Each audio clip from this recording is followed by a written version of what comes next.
It's good to see everyone.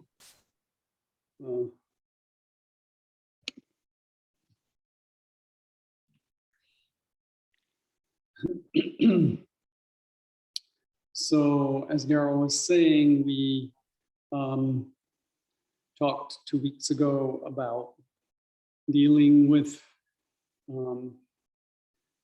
obstacles that had to do in meditation, that have to do with violence that we've experienced or trauma, and how to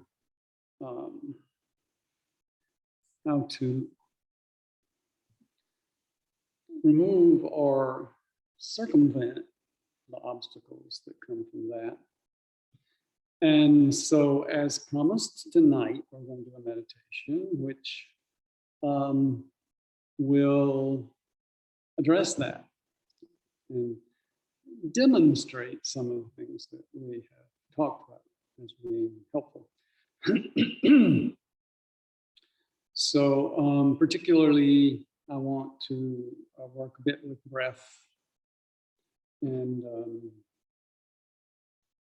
as some of you may remember, some people may not have been here a week before last, the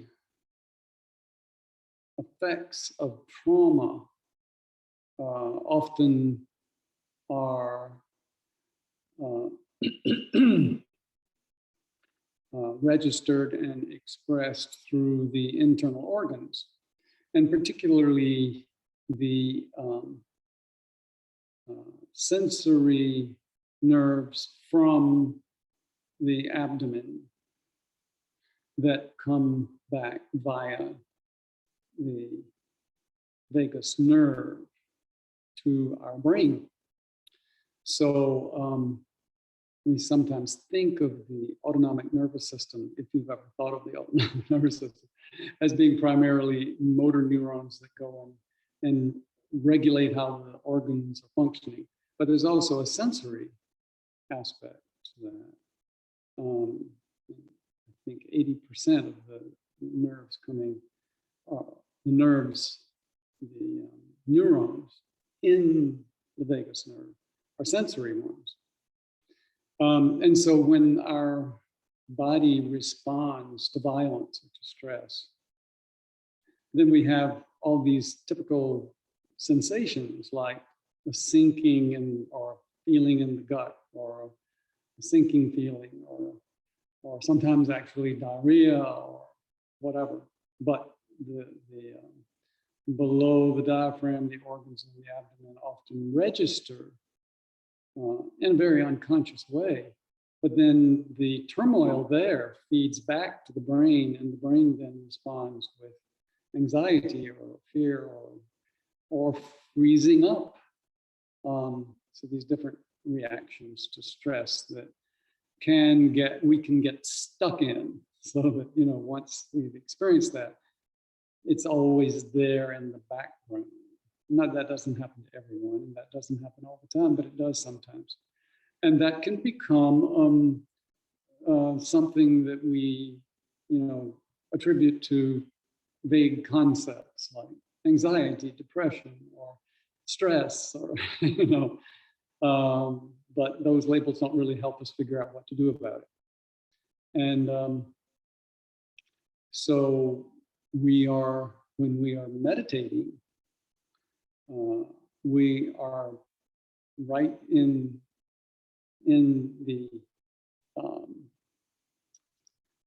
the space of the breath. The breath is very obvious when we're quiet and sitting and being and looking within. And the breath is also a very important part of this whole system of response to trauma and the effects of violence. And as we said last time, we're living in a world that's full of violence. And so we can't escape it, but we can certainly learn to step around the effects that it creates. So we'll be doing some of that breathing.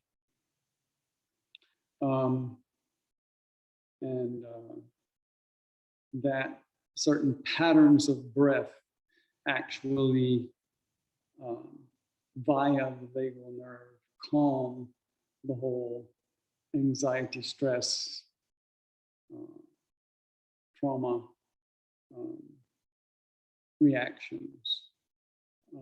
And is probably one of the most powerful tools available. There is really no medication that does that. You know, we want to take a pill, but there's no pill for that. There may be pills marketed for that, but they generally have very little effect, very little benefit. So breath is, let's look at the breath. Let's work with the breath. So I won't do any more explaining, we'll just dive right in. So finding your position that is most both comfortable and allows for stability and alertness, meaning your spine should be in an upright and yet relaxed position. And let's close our eyes, turning our attention inward.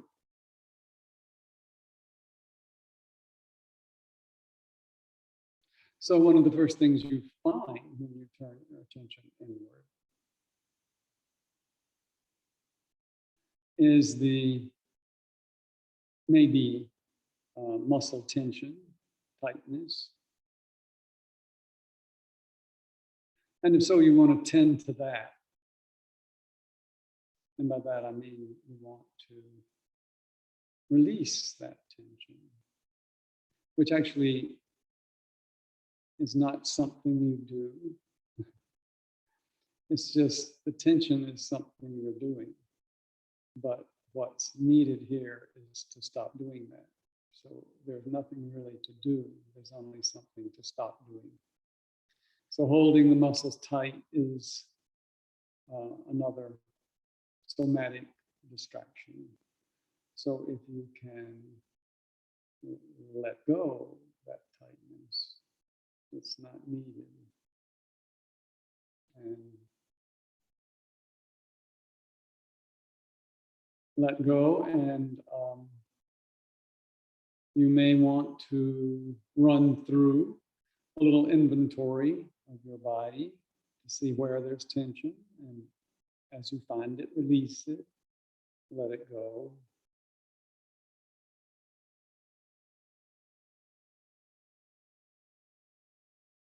An unneeded effort can be abandoned. So I won't say relax, because that conjures up a whole process that I should do. Oh, I have to do this relaxation. No, there's really nothing to do. But there's some things you're doing that you could stop, like tightness in your shoulders, or your face, or your scalp, or your abdomen, legs, or wherever it is. You don't need to do that right now. So after we tend to posture and releasing tension, the next thing we encounter is the breath. So first order of business is always breath awareness. Just to drop back and observe your breath. Observe the rhythm, the rate, the regularity or irregularity. Just see what your breath is up to at this moment. So take a few moments to examine your breath.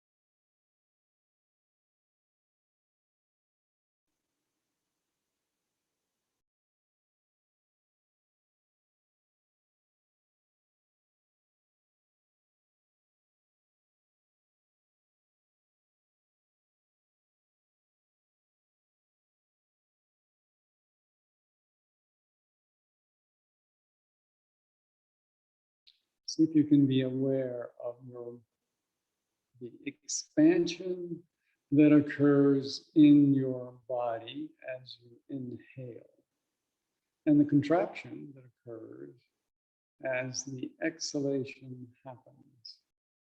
So you don't have to do anything different. It's just being aware of expansion and contraction.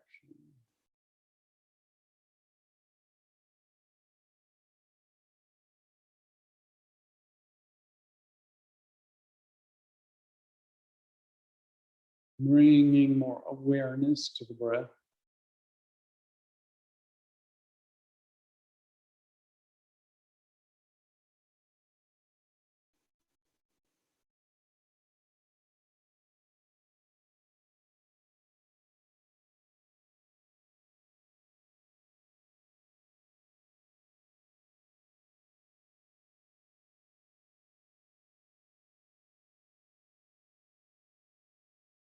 Now, particularly focus on what happens with inhalation.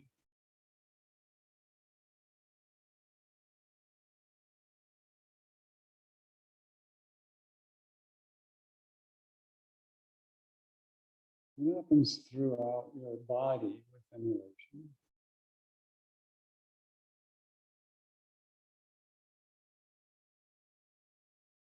Perhaps you can notice the expansion, but you may notice other things as well.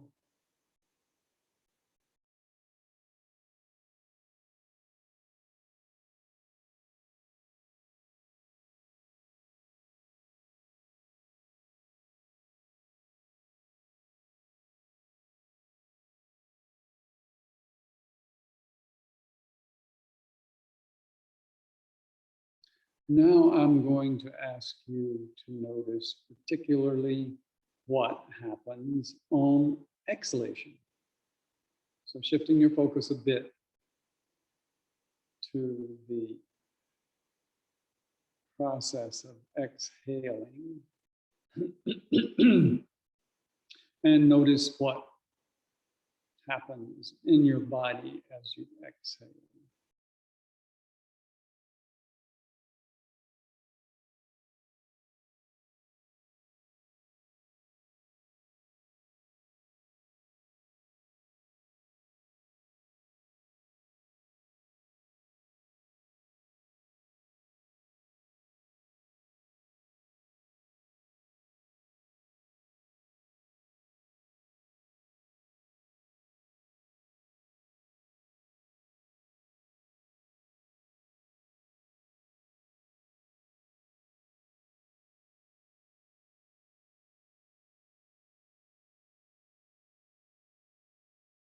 Good. Now we're going to step back from the breath a bit and notice your overall feeling. What do you feel in the pit of your stomach? What do you feel in your heart center? What do you feel down low in your abdomen and pelvis?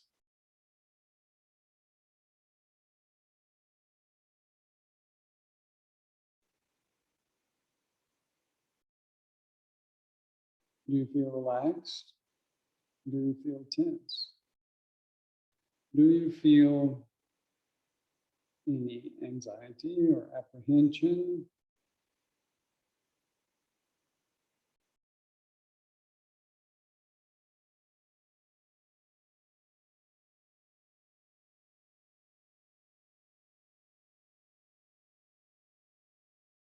Are there lingering concerns from the day's activities, things you ought to have done, things that are pending that are not pleasant?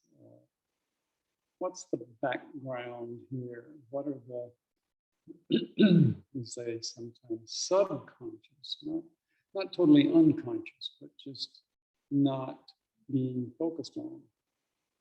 Let's let them show themselves, those subconscious concerns or preoccupations, challenges,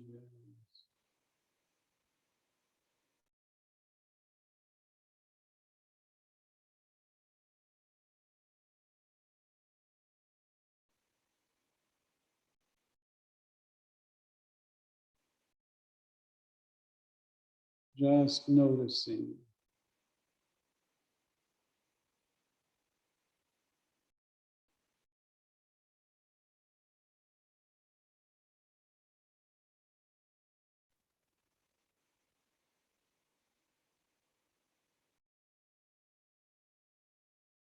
And thinking back to previous times when you sat in meditation, do those little nagging worries.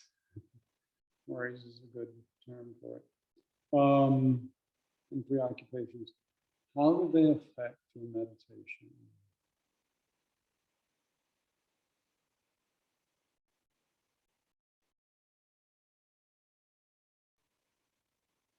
Perhaps it's a background that is a bit distracting. Or perhaps they elbow their way in to become the focus of your awareness during meditation.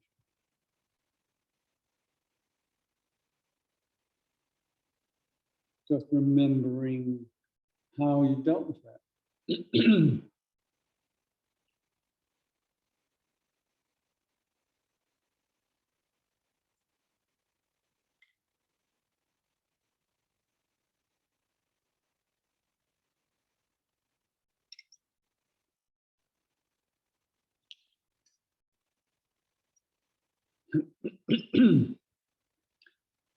Good. Now let's bring our attention back again to the breath.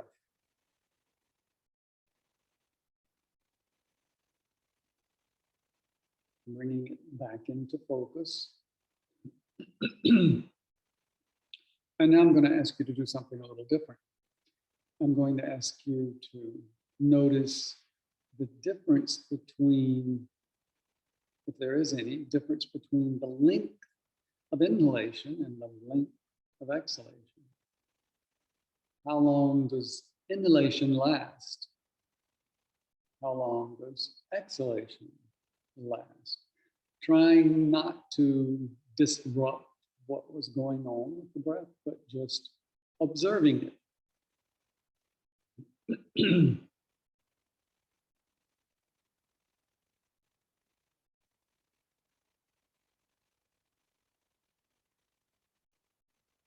Are they different? Are they equal in duration? If they're not equal, which is longer?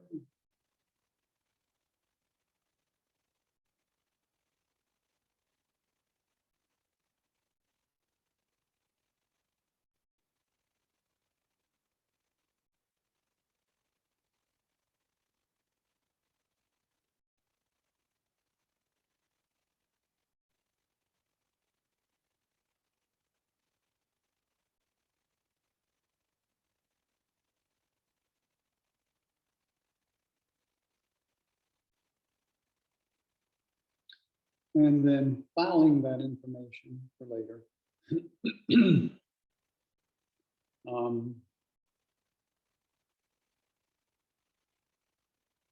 We might hypothesize that what we found tonight with the breath is typical for us.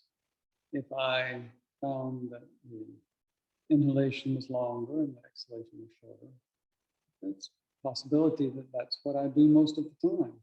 But we don't know that yet. But you can check in from time to time through the day, or even when you're lying down about to go to sleep, and find out.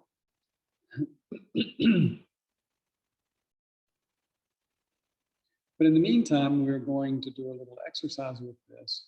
And I'm going to ask you to now, instead of just observing the breath, to actually, we're going to alter how it's functioning for a little while.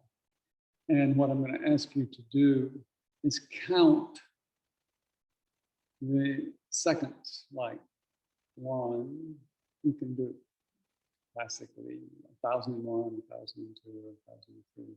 And saying the 1,000 stretches it out enough so it's about equal to a second.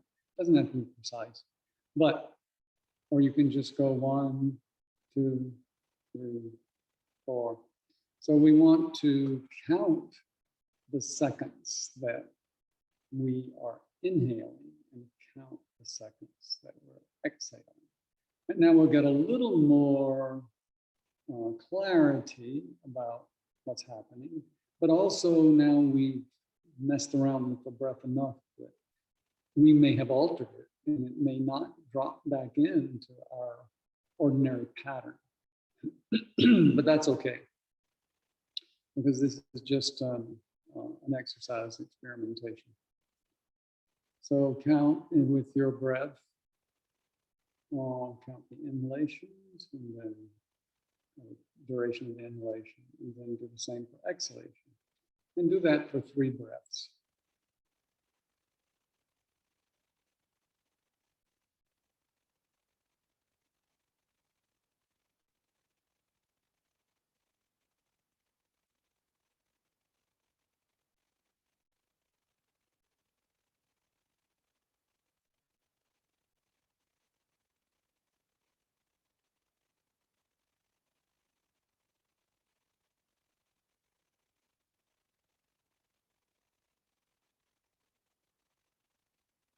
Great. And again, you can file away the information. What was going on right then is interesting. And now we're going to go to another step with this exercise, which is to double the length of exhalation compared to inhalation. So if I inhale to the count of 3, I'm going to exhale to the count of 6. That means I'm stretching the exhalation out, prolonging it, kind of not allowing it to happen quickly, but exhaling gradually, so that the exhalation is twice as long as the inhalation. If I'm inhaling to the count of 4, then I'm going to exhale to 8. The length of 8 seconds. So whatever your inhalation is, then you can just gauge your exhalation to be twice as long. And so there's no set number that you have to do for inhalation. Let it be what it is, but then kind of titrate your exhalation so that you stretch it out to be twice as long as your inhalation. And we're going to do that for 3 breaths.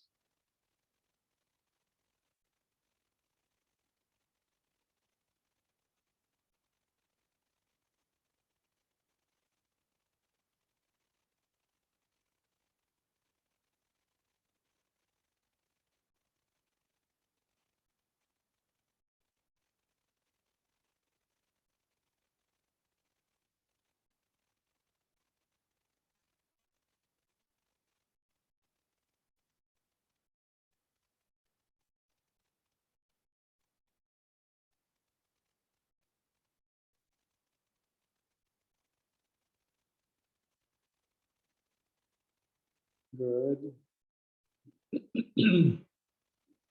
Now, I think that everyone probably has the hang of how to do that. So now we're going to do it a little bit longer. I'm going to ask you to do the same process, exhaling twice as long as you inhale for 10 breaths. If you lose count, it's okay. I will stop you before you go much beyond that. So let's start.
And that's probably been around 10 breaths for each person.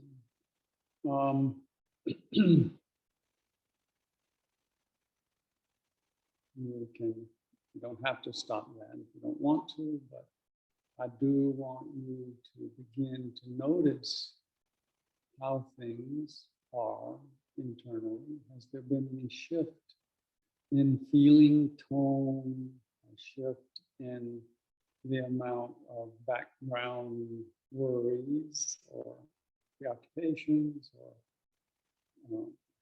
bloating, anxiety, any of those things? Just notice what happened. And you can continue with your preferred meditation. You can do Soham, you can do whatever you want to do for another 10 minutes or so. Just being aware of the effects of the breath. If you want to do it more, that's fine. You want to just see what that brief period of breathing has done, that's fine, some of each. But now we're going to just have a silent period of 10 minutes to be with what is happening, noticing the breath, noticing how you feel, notice what's happening internally in your body, what sensations are flowing or not flowing.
We have about another 5 minutes of this practice. I'll let you know.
Okay, so gradually bringing your attention back to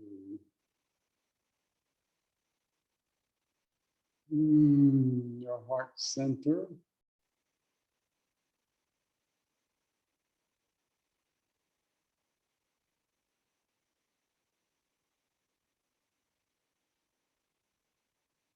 And resting there for a few moments at the heart center. And from the vantage point, from that vantage point, just check out what's going on inside yourself. What's going on with your thought processes? What's going on? Signals from body sensations, the solar plexus, the pelvic area, first and second chakra,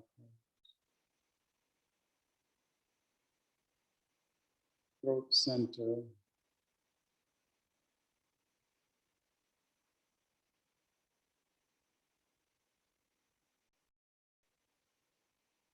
what is your inner state now compared to half hour ago?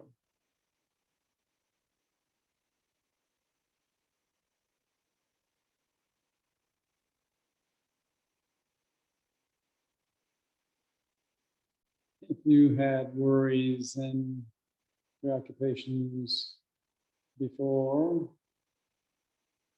has that shifted in any way? Just looking around, seeing what's happening.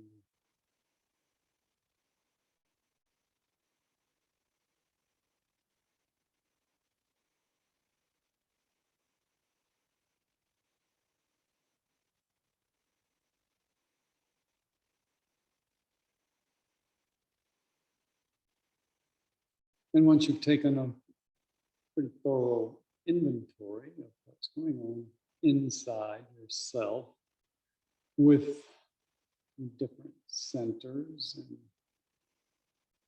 organ feedbacks and sensations and thoughts and emotions and all that.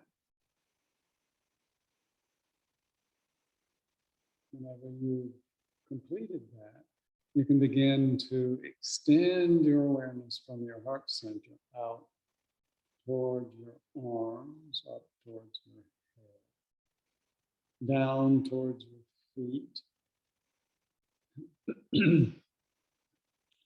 Gradually bringing your awareness back to the surface of your body, the space around you. You can move your fingers a little bit, your toes a little bit, your head a little bit.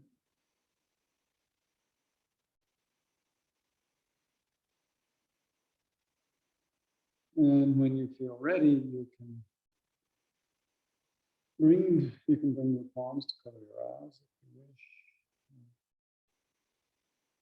Then opening, gazing into your palms as they float down to your lap.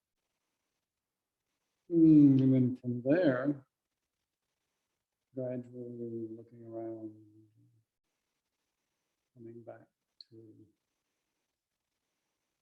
the space, the Zoom room.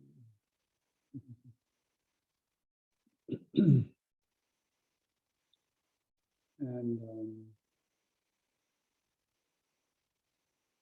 anything you would like to share about your experience with this exercise would probably be valuable to other people in the group. And so if you'd like to speak, just unmute yourself, say your name, and go for it.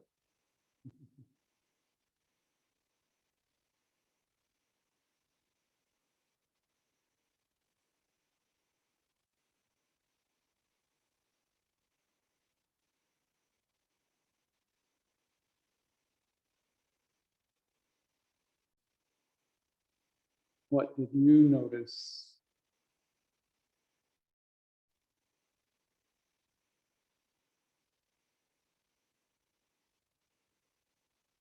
Yes.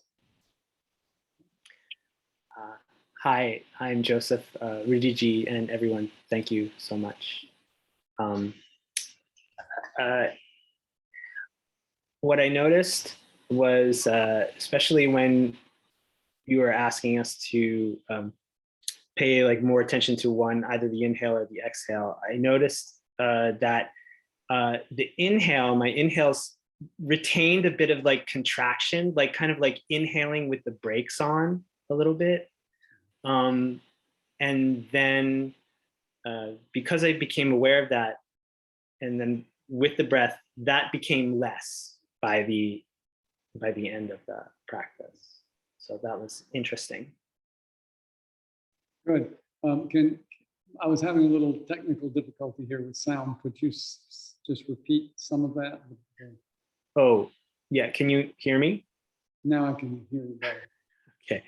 I was noticing that at the beginning, the inhale was kind of like inhaling with the brakes on. Like there was some kind of like this feeling in the abdomen of anxiety or like holding on. So the inhale wouldn't kind of naturally happen, like kind of fighting against the inhale a little bit. And that, so because I became aware of that, then I had a awareness on that, and it became less through the end of the practice. More ease in the motion. Yeah. Great. Yeah. Fascinating. Thank you. Thank you for sharing that. Thank you.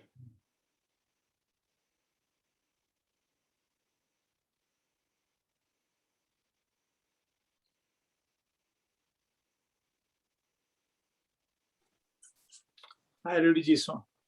Yes, Shiv. So today I observed a lot of tightness around my heart. And actually I couldn't exhale out a lot. So I had to take more inhales in, but I let it be there for a while. I was gasping for more inhale, more air. And then once I started letting it go, then the exhale started becoming longer in duration. Yeah. So towards the end, it started easing up. And I was trying to relate to the thoughts, but I think there's so much things happening outside. So there's a lot of heaviness, I feel. Oh. Yeah. Okay. Thank you for sharing that. Yeah. Great.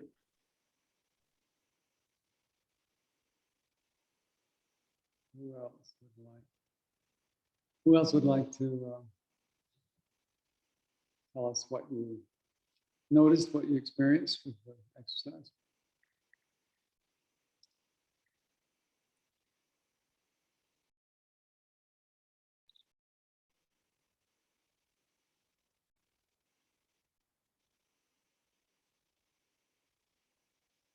Or you can say, I didn't notice anything. That's allowed. No.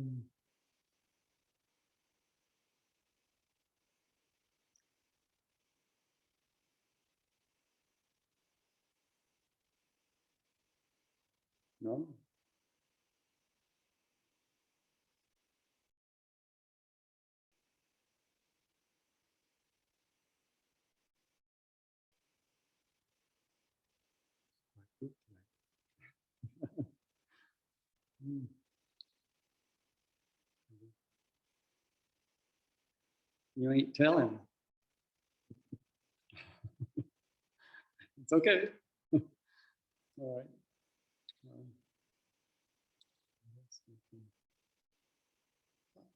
Well, okay, I could say a few things about the exercise because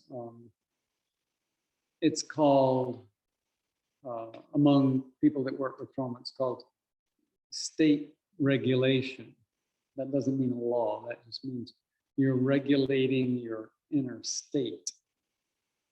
And most people have trouble with state regulation, with regulating their state of comfort or anxiety or fear or anger or whatever. But state regulation is an important accomplishment in our maturation. And a lot of children, especially children with autism or other behavioral disorders, have trouble with state regulation. But it's not just children, it's pretty much everybody to some extent. And this is a yogic technique that is used to bring a state of peacefulness or quiet or calm or equanimity, which is conducive to meditation, but it's also conducive to managing the things going on in your life more effectively. So my suggestion is that you experiment with this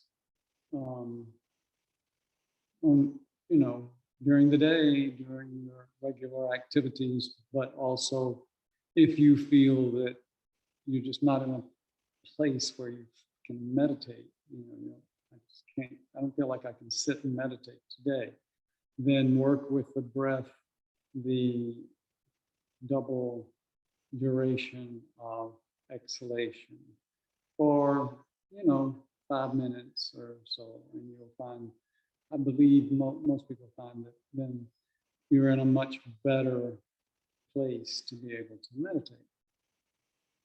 So this is a tool for dealing with the effects of, after effects of violence in the world, violence in yourself, violence, and the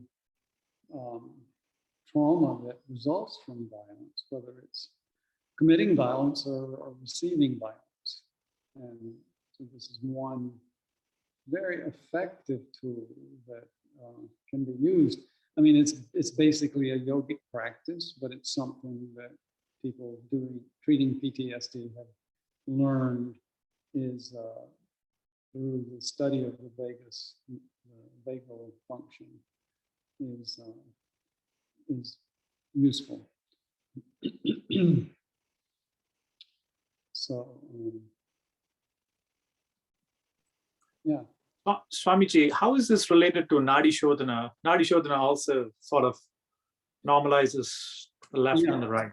Yes, well, that's a good point. I mean, often when people teach Nadi Shodhana, they suggest that you make the exhalation twice as long as the inhalation. It's not necessary, and it isn't always done, but you can certainly combine the two. So when you do the Nadi Shodhana, you can do twice as long, the exhalation twice as long, and then you get a double benefit from the practice. Yeah, thank you for that. Thank you.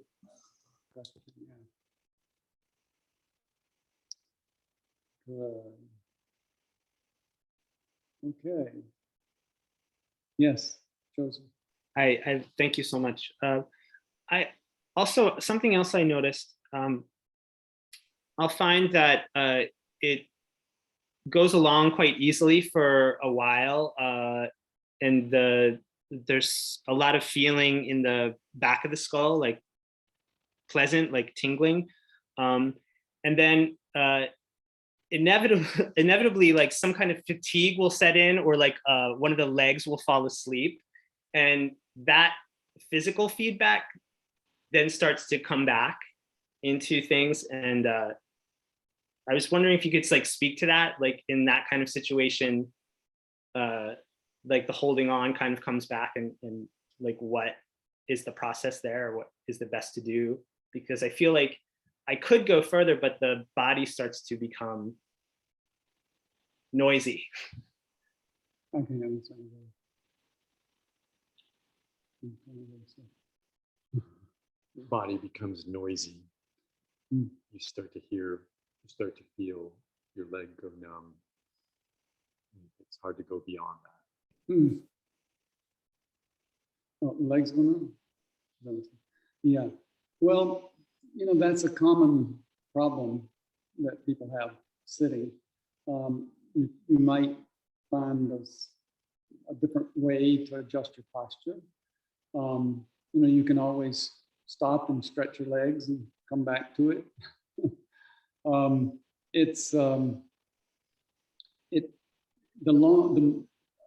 Usually for most people, after you've sat for some years, your limbs get used to it and they don't do that anymore.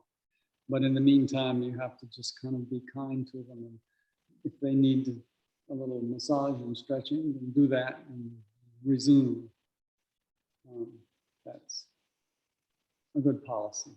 But he's also saying just your body in general, you start to respond to the posture. Yeah, and of course, the tradition is to do hatha yoga before you sit. And I find that if I do some yoga and stretching before I sit, I'm a lot more at ease than if I just plunk down, and then I experience some of those same things. So I think the yoga practice just before meditation is classic sequence for a good reason. And even if you just do 5 minutes of stretching. Thank you. Yes, thank you.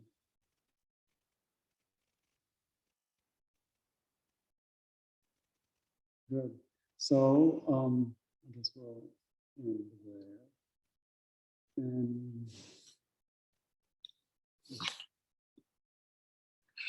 Great.